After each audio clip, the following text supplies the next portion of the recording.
Hi, welcome to part 4, and today we're going to learn the letters G, H, I and J. But first, let's recap on the letters in part 3, which were D, E and F.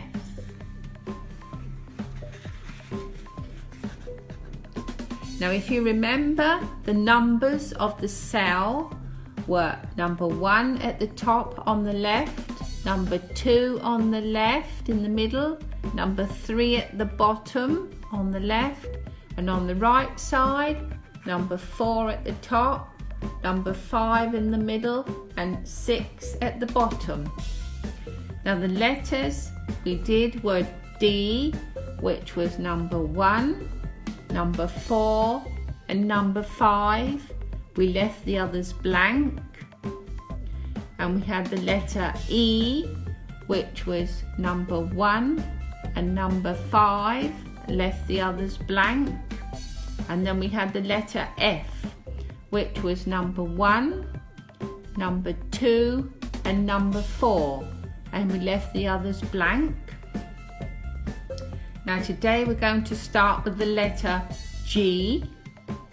So at the top we need number 1 on the left, number 2 on the left, on the right side number 4, and on the right side again number 5.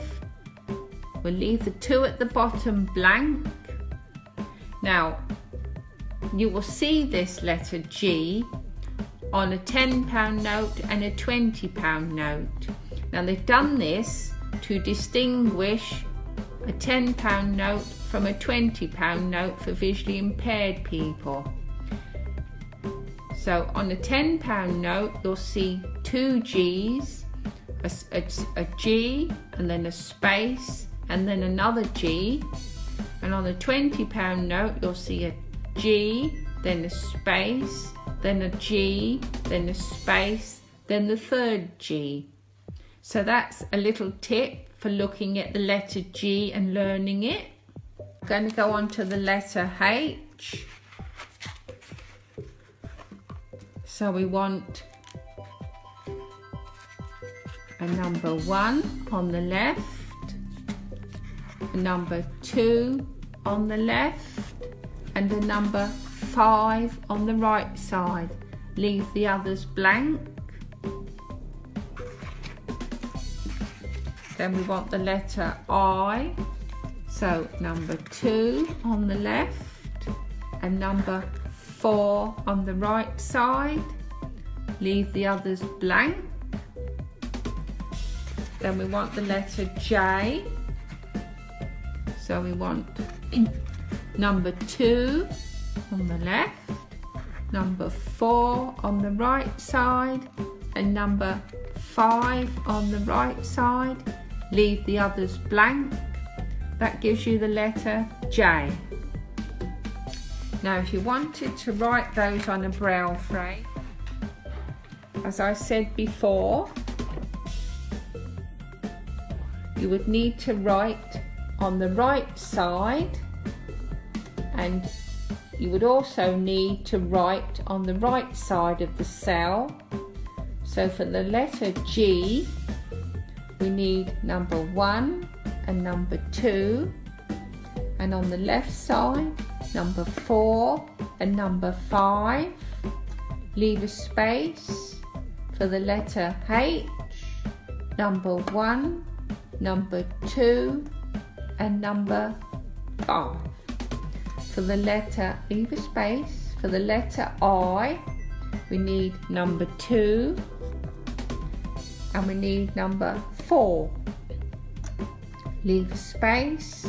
And finally for the letter J, we need number 2 on the right side, and on the left side 4 and 5. And when you take that paper out,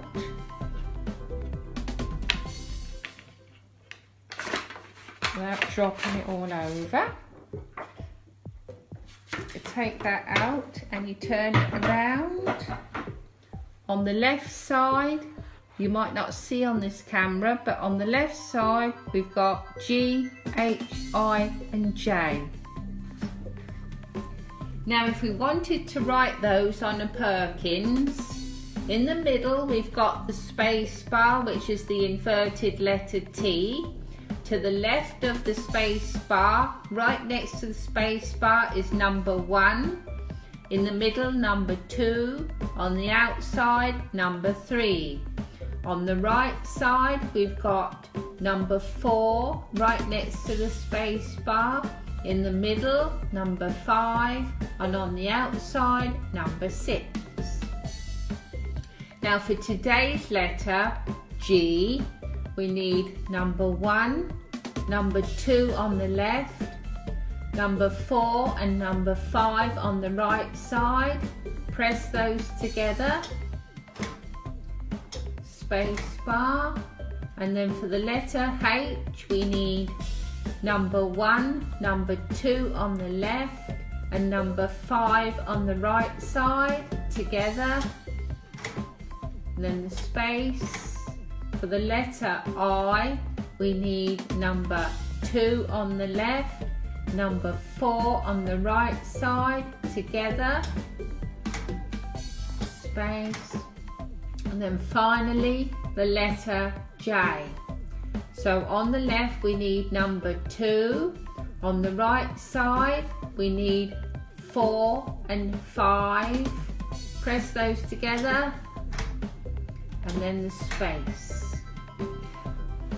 Now, hopefully by now you've got some sort of equipment that you can write your Braille on, and you can have a feel at the paper and get used to the dots on the paper, because the letters A to J also form numbers, which is 1 to 9 plus the 0.